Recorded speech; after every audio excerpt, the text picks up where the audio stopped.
What's up, you guys? Teddy Striker here, and this Saturday is UFC 330. Islam Makhachev versus Garry Machado, and here are my predictions for all the fights on the main card, starting with Edson Barboza taking on Esteban Ribovics, and I'm going to go with Esteban Ribovics to get it done by a second round TKO. I feel like at this point in Edson Barboza's career, his chin isn't there. He has taken a lot of damage. In his last two fights, he got hurt bad, like he got knocked out by Jalen Turner. And he lost to Drakkar Klose as well. And I feel like he got like Esteban Ribovics has got some quick hands. He does close the distance quickly as well. And I think those combinations are eventually going to get to Barboza. I think in the first round, he's going to have a little bit of success with the kicks. But in the exchanges, I just feel like he's going to get outstruck and hurt a couple times. And eventually in the second round, he will get stopped. But then moving on to Mansour Abdulmalik taking on Dustin Stolfus. And I'm going to go with Mansour Abdulmalik by a third round stoppage here. I think he's going to get a TKO.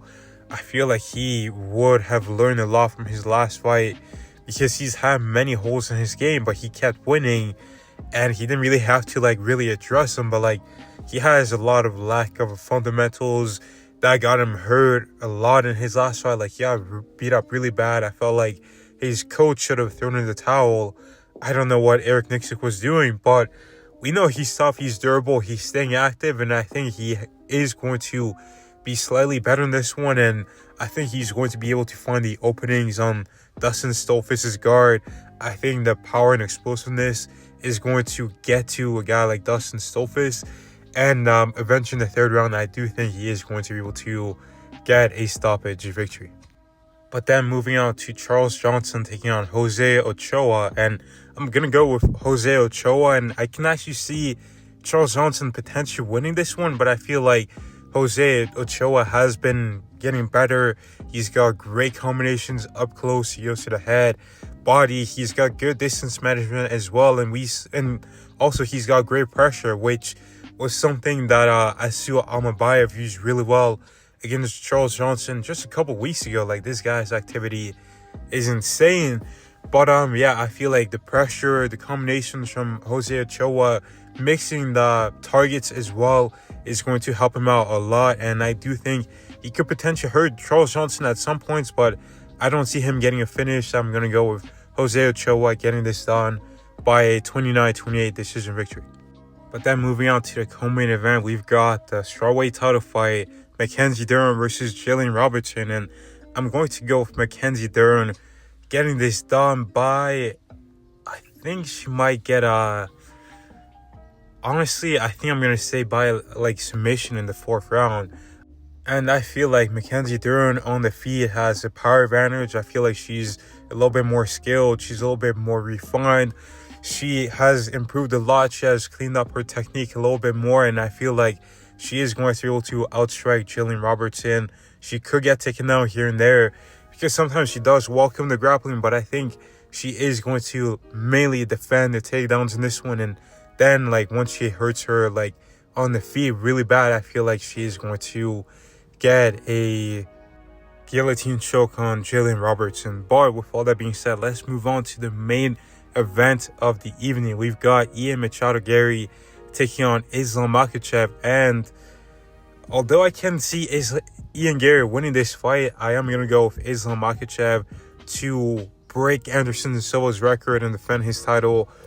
And I feel like Islam Makhachev just has so many tools in his arsenal. He's got so many ways to get somebody down to the ground. It's not just going to be the regular single or double leg takedowns that guys like Bilal or Shaka were shooting on Garry.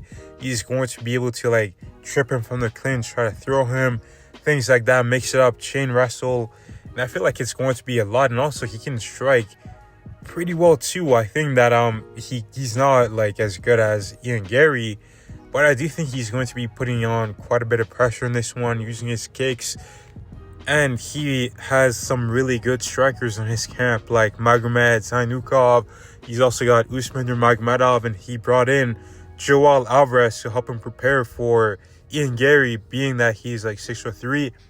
And yeah, I feel like Islam Makhachev is just really the smartest fighter in the UFC. I don't think he's going to make that many mistakes. I feel like he's just really complete, and I do think that he is going to be able to get takedowns on Ian Garry. I think Ian Garry is going to have some success early, but I feel like the constant pressure, like the strikes and the grappling, is going to start to slow down Ian Garry as the fight goes on. And I don't think Islam is going to be able to finish him, but I do think he is going to finish really strong in the championship rounds and get himself a unanimous decision. And I think it's going to be 49-46. But those are my predictions for all the fights on UFC 330's main card. Let me know your thoughts down below. Do you think Ian Garry can win this fight? And also, if you're wondering how Ian Garry might win, make sure you guys check out my latest video on how Ian Garry can beat Islam Makhachev and the keys to victory for him. But with all that being said, thank you guys for watching. God bless. Make sure you guys like and subscribe. And I will see you Saturday right after the fight.